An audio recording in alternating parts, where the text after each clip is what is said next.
She know how to throw it back. I got a sex game right now. What she take place?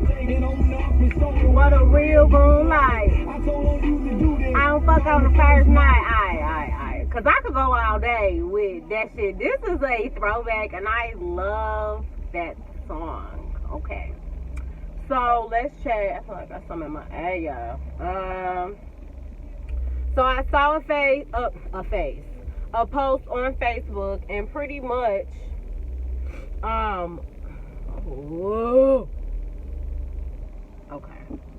pretty much, the post. I got my little handy dandy. I'm gonna put the post in the video, but I had a friend share a post that was pretty much telling women to choose their children's fathers wisely, just because a lot of different factors matter when you're deciding who you're gonna have a baby by, including like genetics and how they were raised, right? So she shares this, and there's a young man that hops in the comments saying, none of that bullshit matters. Only thing that matters, he wrote on, the only thing that matters in this country is if y'all get married or not. All that background shit don't matter. So my friend was like, I agree that marriage matters. However, everything else matters as well. And he was like, well, not really, as long as you see him attractive, baby. I don't even know why I'm taking this man seriously. He can't even talk or type. He said, not really, as long as you see him attractive and like/love him, and if he willing to marry you, all that shit should be out the window. Happiness is greater than problematics. And she was like, LOL, in a perfect world. Oh, and so he was like, y'all Chicago girls is loco. Okay. So, number one, there's a lot of things that's wrong with that. The first thing that's wrong with that is, hold on, because I done lost my train of thought that fast, because that something just caught me up, dog. Oh, time out, if he willing to marry you, one thing y'all niggas gonna realize is we're the prize. We're the prize. I don't need nobody that's willing to marry me. Like, are you fucking that's a bad word to use. Are you slow? If he's willing to marry you, like, please get the fuck ASAP. Like,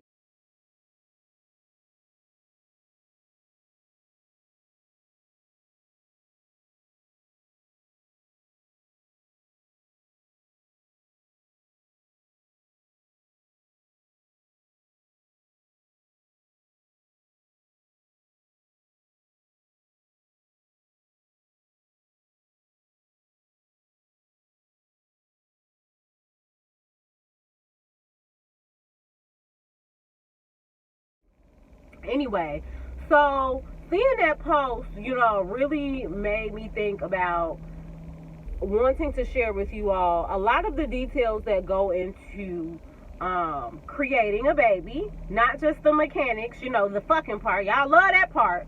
However, the things that you need to consider before you have a baby by somebody, before you even lay down and let a motherfucker near your private parts, and this isn't just for women, this is for men too. Y'all just be out here, a girl say hi to y'all and y'all ready to drop y'all drawers. So I just want you to be a little bit more conscious about who you're sharing your body with in the event that it results in procreation of a child. Because we got a lot of kids out here that are being born into fucked up situations. And that could be prevented if people just care a little bit more about who the fuck they were having sex with. So, in this specific topic, y'all, I love to tell y'all about some marriage. However, this marriage in this part, I think, plays the lesser role over the genetics and the family upbringing. So, I got some facts to drop on y'all. The reason why I want you to really think about, let's start with the genetics piece, right?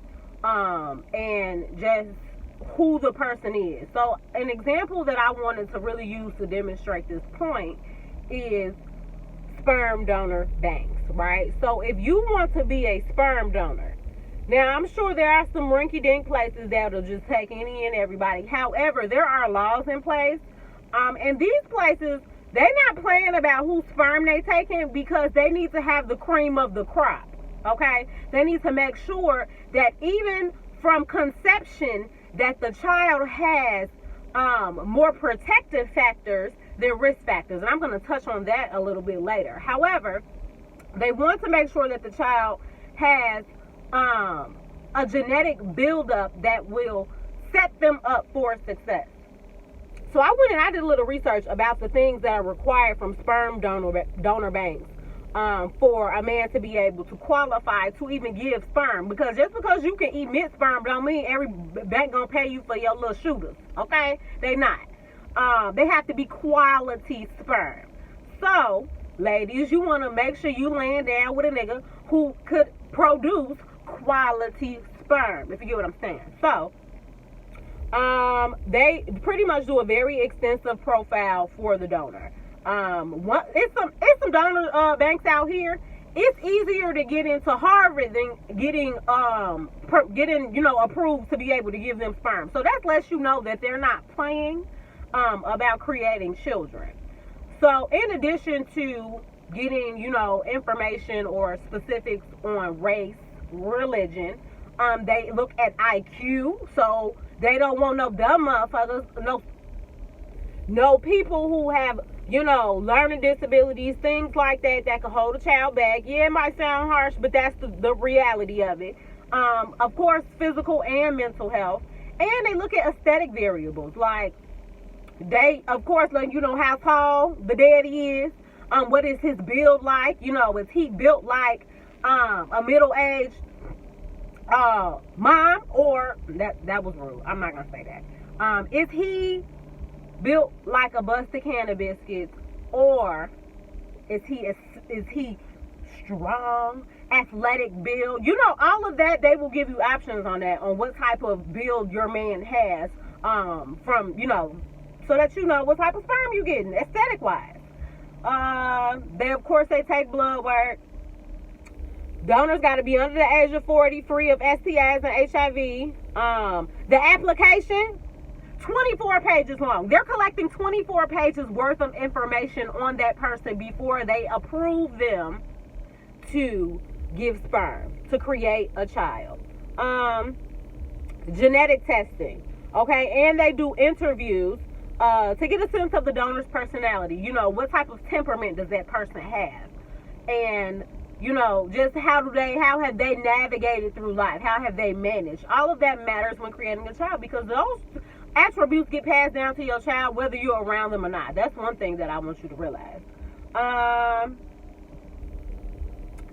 They have to provide not only their information, 3 generations worth of information when it comes to like health, being tested for, they got to be tested for diseases that could affect the baby, or they do genetic testing. So what is in your lineage?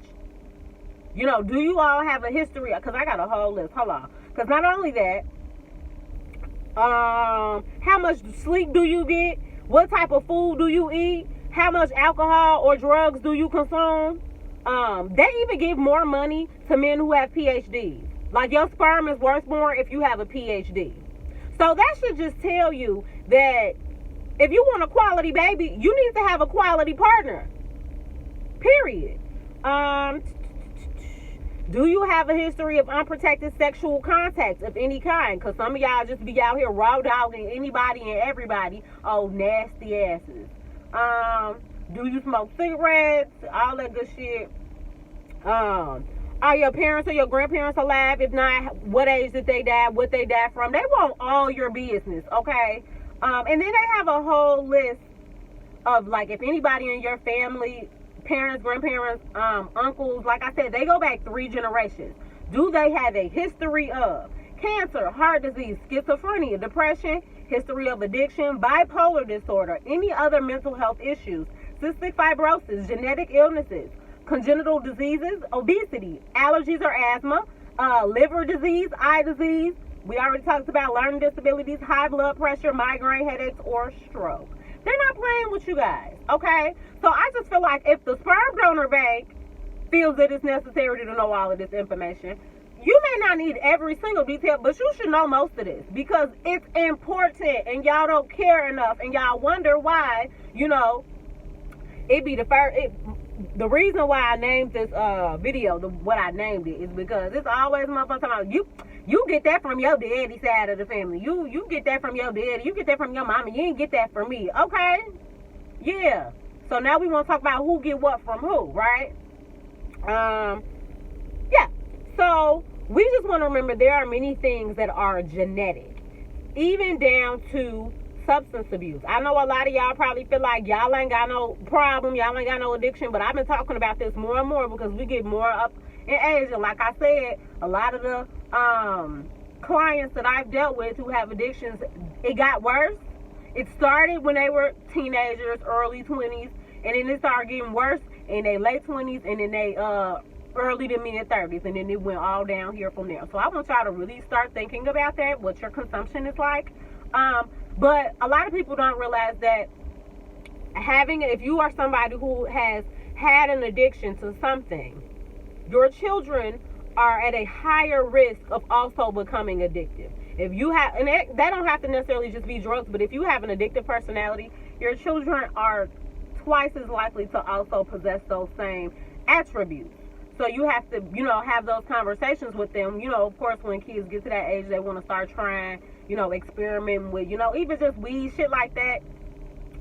You have to let them know if you have a history of addiction or having an addictive personality that they have to be careful because they too can be more likely to become addicted. So imagine all of these things existing, right, genetically. These are the genetic components. But then, and that's when the man ain't around the child. Now let's add in the male being around the child. Or now we could talk about the type of characteristics that a person carries that kind of shapes how they navigate life. So one of the biggest ones I see, one of the biggest ones that I see has to pretty much do with like emotional regulation. If you lay down with somebody who does not know how to calm themselves down in a good way, in a healthy way, you know what I mean? They don't know how to regulate their emotions. That also can be something that your child picks up on, okay? So if every time I tell you, I've had a client, a 10-year-old client, and you know what that sweet little baby said to me? Because she was there for, some emotional dysregulation, that when she gets mad, she gets that from her dad. Yeah. I get my anger from my dad. And when I ask what they look like, when he gets upset, he starts yelling and he gets very tense and he walks around, he paces, and so this baby is picking up on all of these attributes that when I get mad, that's what I'm supposed to do. That's what I'm supposed to look like. Not that I'm supposed to go and try to decompress or walk away until I calm down or practice anxiety relieving techniques, anything like that. So all of this matters. They pick up on that type of shit. So if you don't know how to healthily deal with your emotions when you are overwhelmed or upset, your children can pick up on that, and then they start to adapt those same things. So that's just the first part. That's just the genetic piece. The piece that we're talking about, what your makeup is like. Now, if we go and we touch on the family dynamic and the upbringing, whole different ballgame, a whole different more slew of influences, right? So, when we think about family dynamics, one of the more important, more popular concepts is nature versus nurture, right? So, are we more inclined to be a person that is built up based on our environment or our genetic build-up, pretty much? So, okay, the biggest way that the scientists have been able to study this is through adoption. So if you have, two twin girls, one of them stays with the mom and the other one goes with another family, they both have the same genetic components. However, one is going to get a different environment. So what we've come to really find out is that they both matter. They equally matter. So I'll give you an example. If you have a child and the child has a parent who at one point was an addict, or had an addiction to a drug or whatever the case may be. So if that child doesn't grow up with that parent, right? But they have the genetic, inclination to possibly become addicted. This is where the protective and the risk factors come from. The risk factor would be the fact that she has a mother or a father who struggle with addiction. The protective factor would be if she was raised in a family where there was no abuse, substance abuse, where they loved her, they gave her good nurturing, they put her on the right path, they gave her all the other components that it would need to make a successful member of society. Those are your protective factors. Having a good family, having a good education, all of those things. So does she have the genetic piece that can make her more likely to become an addict too? Yes. However, because she's in a different environment, she has protective factors that are helping her not go down that route. So no, growing up and having no interest in experimenting with drugs or things like that. So that's just an example of like how we have to look at like how both of these pieces work together, how they work cohesively together. So I just really want you all to think about like, who are you truly laying down with? Who are you truly having a child with? Because yes, happiness is great and all of that, but putting children out here who are really in a tough space because they weren't set up in life to succeed from conception, it makes it really hard for them to go against all of these risk factors. So not only like do you have to, if you have one person who has like more risk factors, then that means you have to go twice as hard of protecting them from that. And if you aren't in the position to be able to make sure that you are truly committed to going against their risk factors, then sorry to put it to you, you might not want to have a baby. Like, I understand that some people do not agree with abortion and all of that, but if you aren't committed or in the position to protect a child from the risk factors that they may have genetically or environmentally, because let's say, your kid got a shitty ass dad. And that's not to say that, you keep them from them all the time. But if that parent is toxic, that parent doesn't need to be in their life. I know some of y'all don't like that. Oh, well, get your shit together. Stop being a toxic individual. Stop being a shithead, and you can be around your child. But some of y'all are truly fucked up in the head, and it leaves the parent to keep the child from you because you do more damage than you do good. You bring more risk factors to the table than more protective factors. You get what I'm saying? So that's all I'm saying. Is like, think about who the hell y'all laying down with, because this is, I say this all the time. This is the reason why, like, some of y'all really hate y'all baby mamas and y'all baby daddies, because y'all just lust driven, and this is no judgment, but some people are really just driven by lust, and then they end up in a situation with a person that they don't even really know. And now you have a child with half of you that you don't really even know what you up against because you ain't got to know them. If they family brought them up, because that's something else I was going to touch on. If your child's father or mother was raised being a certain way, then how do you think they're going to parent? They parent that not the exact same way, because you can learn from that. That's the environmental piece taking over. Like, understanding that I don't have to be a product of my environment or the people that I come from.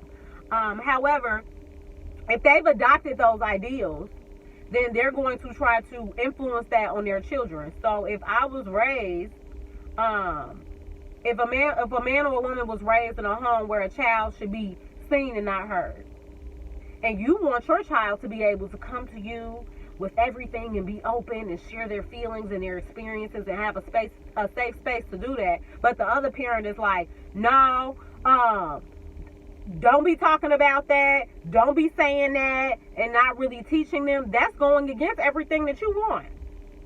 And it's hard for that to work cohesively because y'all are on two different pages about how y'all want to parent the child. And so that's what we see a lot of. We see a lot of conflict in relationships because one parent wants to parent one way and the other parent wants to parent another way, and they didn't have any idea about this before they laid down together and had a baby, or they didn't find out about this shit in their relationship. And that's not to say that, like, I understand some people have kids and they ain't always together, but and y'all got to do better at that, because and it all starts with, again, who you laying down with.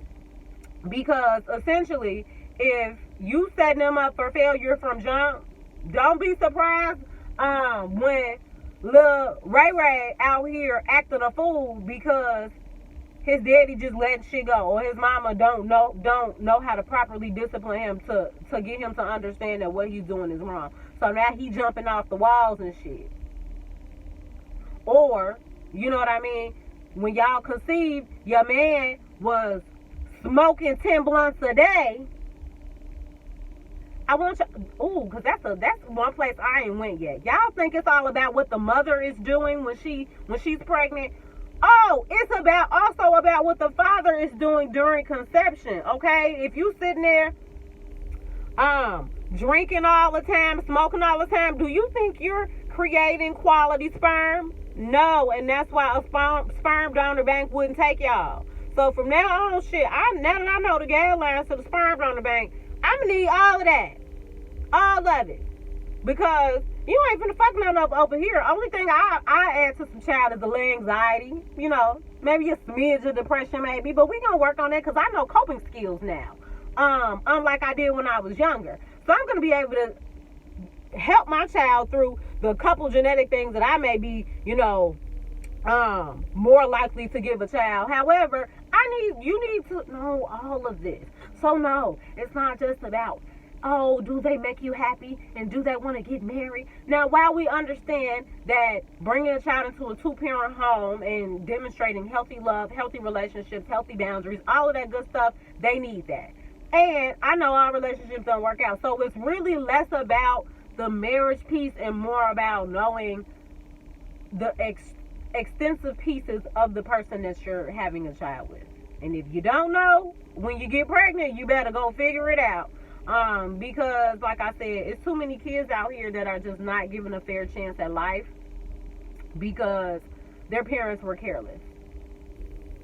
So, I think that's all I got.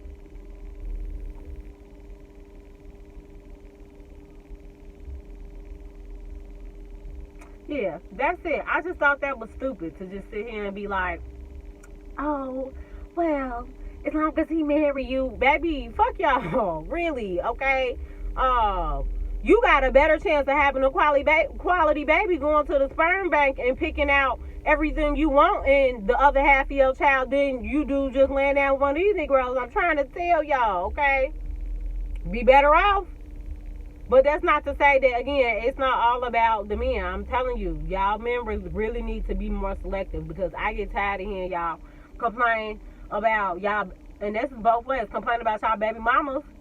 And, like, you barely knew the motherfucker before you decided to go in that thing raw. I don't want to hear nothing about the condom busting. I don't believe that shit, okay? Think twice about who you're laying down with. Stop being driven by superficial shit. And really, because I already told you, you can't ride this ride without certain credentials. Okay? Motherfucking 401ks, full health insurance. You ain't necessarily got to have all, a PhD, but you, baby, I need to be able to see longevity and a history of you being able to be successful in life. And if you ain't got that, we ain't come around here. And I'm asking questions about your family. Okay? What running your family, so that I know what my baby can and can't go for. We can go for a little high blood pressure, but we can't go for some stuff. You know what I mean? So yeah, y'all have a good one, okay?